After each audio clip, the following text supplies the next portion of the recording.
Simon, hello, thank you very much for being with us here on Radioacktiva 97.9. I think it's the first time ever, like in history, that we are able to talk with someone from BIFFY CLYRO, so this is very exciting. I am equally as excited to talk to you.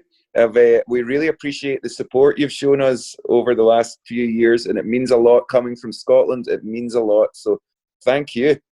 How come you guys have never been to Colombia? How come BIFFY CLYRO has never been to our country? I don't know. We've only been down your part of the world like once in our lives, and it was such a quick trip. And I am always on our manager to basically get us as many shows as we can. We would love to come to see you guys. So hopefully this is the start of the next phase where we can come and see you guys. And also, I guess we don't know if anyone wants to come and see us play. So if you're telling me folk want to see a Biffy show, we will most definitely come. Yes, definitely. Let's make it happen. Look, Simon, I gotta ask, it's been 18 years since the first BIFFY CLYRO album, and it's been 20 years since you guys started the band. So how does it feel like looking back 2 decades? Sometimes it feels like it's been longer than 20 years, and other times it feels like it's only been 2 years. The main thing for me and for the boys is that, see, when we're playing music, it still feels like we're just beginning. It still feels like we are in our late teens and early 20s. The rest of the touring, it feels like we've maybe been doing it for a long time. All the hanging around and the travelling can be tough. But I tell you what, see, once we strap on those guitars and start playing our songs, I still feel equally as fired up as I was when we started as a band. And I think that's quite unusual, because most bands after 20 years kind of mature.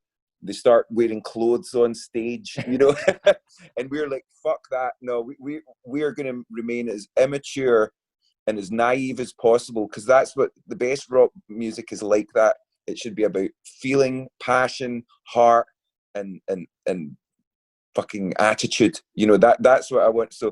So sometimes I feel like that we've been doing it for 40 years, and other times it's 2 years. But the important parts feel like it's only been 2 years. Okay, let's talk about the record. I love the fact that you guys are working again with Rich Costi, great producer. He did Black Holes and Revelations. I think he mixed Audioslave 2 and also Fiona Apple. But before you work with Rich Costi, you never had a producer coming back for a second BIFFY CLYRO work, you know? You used to work differently, so tell me about this. Tell me about working with Rich again. So I love all his work. He's worked on Mars Volta, Fiona Apple, as you say, music. He's done like rock bands, pop bands. So he's so experienced in every aspect, and he loves all forms of music, which really appealed to us. But for me, it's all about the relationship with the producer. When you work on your first album together, it's kind of like a first date where you give the best version of yourself. You're kind of flirting with each other, but you don't want to piss each other off. And then I think when you make a second album with someone, you really know each other inside out, and it's more like a relationship. It's like when you move in together, that you know the good, the bad, and the ugly about each other, but you bring out the best. You know, when it's a good vibe, you're bringing out the best in your partner. So for Rich, it's primarily our relationship is so much better, but his ear, the way he listens to music is so different from the way I listen. You know, as a songwriter and everything, I'm hearing the melodies and the parts and what each, you know, adding in strings or adding in an extra guitar or more percussion. To me, I'm listening to the musicality. To him, he's always listening to the sonics of it, and you know, like how it's actually going to sound when it comes out the speakers. And that's an area of expertise I don't have. Yeah. And I feel like on the records he's made over the years, all the albums we mentioned and the acts we've mentioned, he makes these bands sound the best version of themselves. You know, none of those records sound like the other bands he worked with, whereas a lot of producers maybe do the same thing for each band. And I think Rich is very explorative, and he's always looking for the new way to do things. And I think that's really was exciting to me. The 3 songs we've heard so far from the record, End Of, Instant History, and Tiny Indoor Fireworks, are 3 very different songs from each other. So I'm guessing you didn't pick those up just because. And actually you decided to use those songs as the advance from the record, because they're actually very different, right? So we don't have an idea of what's coming from the whole body of work, right? Is that on purpose? Exactly. I find it really hard to pick a song or two that sums up a Biffy album. I know most people in bands do, but we have like abrasive songs, we've got ugly songs, we've got pretty songs, we've got anthemic songs in it. So it's really hard to kind of to know which tunes to put out there for people to get an impression. So we did the exact opposite. We're trying to confuse people. I think when people hear the album, like I'm probably most proud of this album out of anything we've done. You know, maybe being in lockdown has made me think about it in a different way. I think I've lived with the songs in a different way now, because normally we would be touring at the moment and the songs change live, you know, and they become all part of one thing. But the album, it really is a very eclectic Biffy album. It's probably our most aggressive. The songs that are out so far are probably the poppiest songs by far. Okay. The rest of the record has some progressive moments, it has some punk rock moments. But I do find it really tough to pick the songs to put out in advance of the album, because it's hard to kind of define what the whole piece is with just one or two songs. So I'm glad you're confused. Hopefully the confusion will continue. Okay, but I mean it in a very good way. It's like when I listen to the first single, Instant History, there's this part in the chorus that you say, this is the sound that we make, and I'd love how it sounds when it breaks. And you are literally breaking the song. It's with a little sort of an electronic kind of thing. I wouldn't know how to say it exactly, but it just gets into a different pace, and all of a sudden you are literally breaking the song, right? Absolutely. And the reason I love that lyric on that song, that this is the sound we make, it's a song that doesn't sound anything like we've ever made before. And I quite liked the kind of irony of that chorus dropping in, and it leads in with the line, this is the sound that we make. And we've never made a sound like that in our life. As you say, the song itself is kind of snapping in half and goes into slow motion. Yeah. But equally, there's not a lot of guitars in that song. And that I find it funny that's the song that I'm saying, this is the sound we make, when we are very much we're a band that plays with guitars. So I love the juxtaposition of that. But yeah, that song, it felt it needed to be. It's as poppy as we become, but I love the break in it. You know, it goes from this tight rhythm to like this really, like, as if you're exhaling into the chorus, and it's something we've never attempted before, and it felt so good. That song was an entirely like a studio song. Okay. I didn't play that much with the guys. All the other songs we played together in the practice room, but that one, and I think that was the only one that we never played together, which is why it ended up in this kind of strange area where it is. It's like, you know, it has a drop in it, which is not something we do. But also putting that song out first, it was so important to us to put out End Of second, because I really, you know, each album we put out, we don't just have one color for that album. We have so many colors in each album, and I think putting out End Of after Instant History just felt so good, because it's like, all right, what kind of album is this now? We're not sure, and I really like that. I like keeping people guessing. Okay, and about having people guessing, I wanted to ask you about the cover of the record. And since you mentioned colors, we have this classic looking guy at the bottom, and we have art. You know, it seems like we're going from one kind of art to another through the album cover, and there's the blue line in the middle. So I was thinking, who's this guy? And is this some sort of a progression? Is this the message that the band is trying to deliver in this record, you know? It's exactly right. It's this album, lyrically, it's about taking everything you've learned as a human being and adapting it to the way the world has changed. The world has changed in a big way, obviously very much in the last couple of months. But even in the last 5-10 years, I think the world has changed in a big way. And the art, I really wanted the artwork to represent that. The images of it's a humanist, a Dutch humanist from 1833 or something like that. So he's not like a famous figure, He was just a respectable figure. He wasn't a bad bastard, because most people back then were bad fuckers, it seems. So, and for me, it was like this beautiful classic piece of art, and we just wanted to ruin it. It was almost like, let's get paint across it, let's glitch it, let's put paint splashes on it. And that's what I feel our band is doing at the moment musically. I want us to take everything we've learned from all the greats, all the bands that I've loved from growing up, Pearl Jam, Nirvana, right back to Black Sabbath, then through to bands like the Mars Volta and things, and put our representation of it in 2020. And that's what I feel the music says. The lyrics are very much like, we can't ignore everything that's happened in our lives or in history, but let's learn from it. Let's take the parts we like from the past and make them into something even better in the future, rather than, some people are just so in awe of the past and love everything about it and think things used to be so much better then, and life was simpler. And it wasn't. Life's always been fucking tough. So let's take what was there, and we can just make it into something new and beautiful. And that's what the artwork really felt like that to me. It's an Irish artist called Thomas Robson, and he does wonderful pieces. He does quite a lot of pieces in a similar vein. But that when I saw that he made that one for us, and I just knew that was perfect for the music and for the lyrics. And now let's talk about Tiny Indoor Fireworks. I love how prophetic this song sounds, because it could be like a way that we could describe music.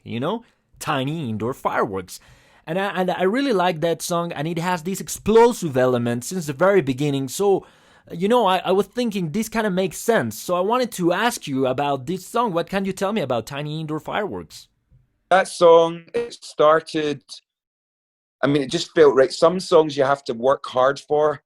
That song just felt so straight away. The whole song came together. It just made perfect. The energy in the room, and when I was writing the lyrics, it all just came together in one.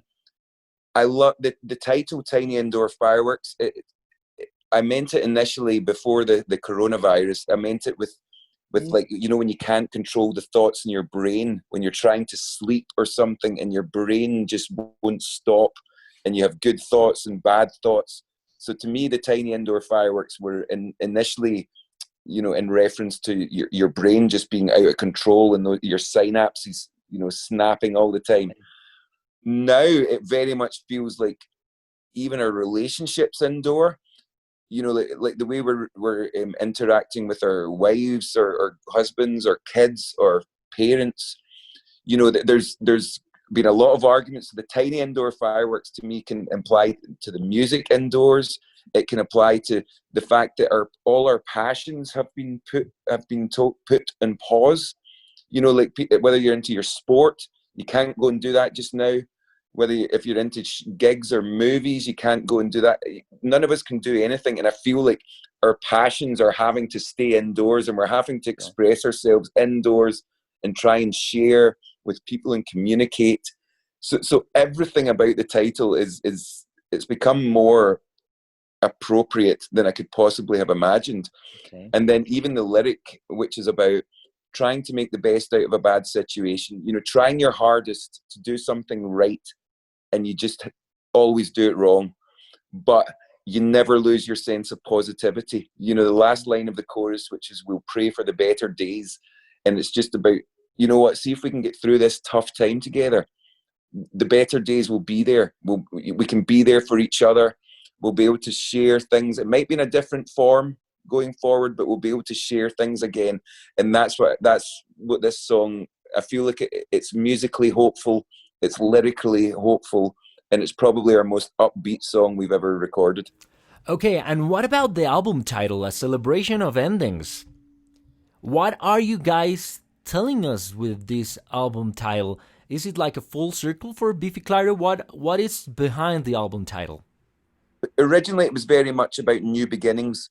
There's two reasons for the title of the album. One was that I had the end of a really sad end to like a 20-year relationship that I had with someone with the band who was involved with us for 20 years. And And after we had a really bad fallout, and I felt like the whole time it turns out we'd been having different conversations. We'd been talking about the same things, but we'd been talking about completely, in a different way.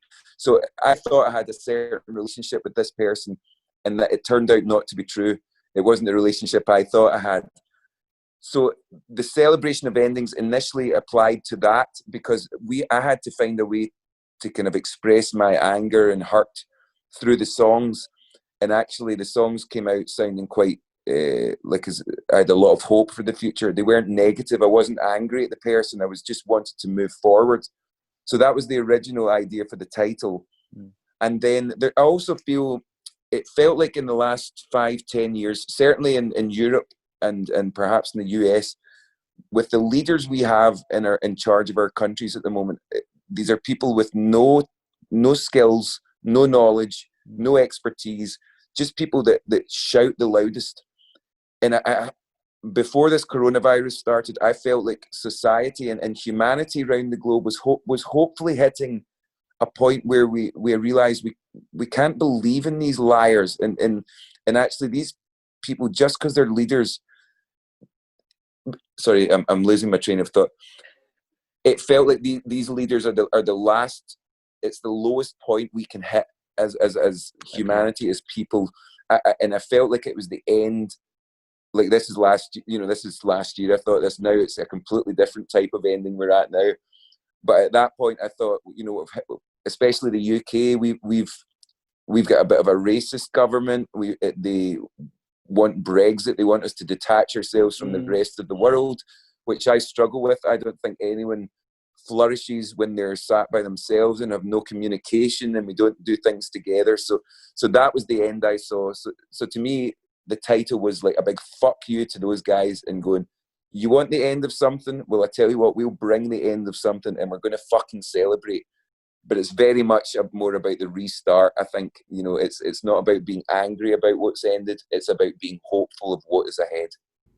Okay, but from what you're saying, does this mean that we are gonna have a politically driven record? Are we gonna have political songs on this upcoming BIFFY CLYRO album? I think I find it hard as I'm getting older. I find it hard to separate the personal and the political in the way that I used to.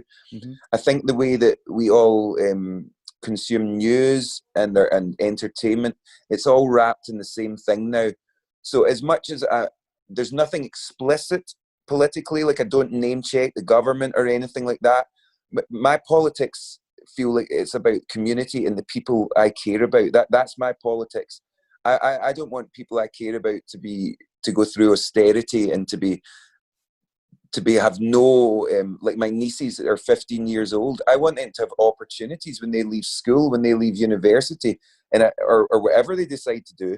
And I feel like the people in charge just now are not giving people that. But I wouldn't even show them the respect to name check them in the song. I wouldn't be that explicit. To me, it's about spirit.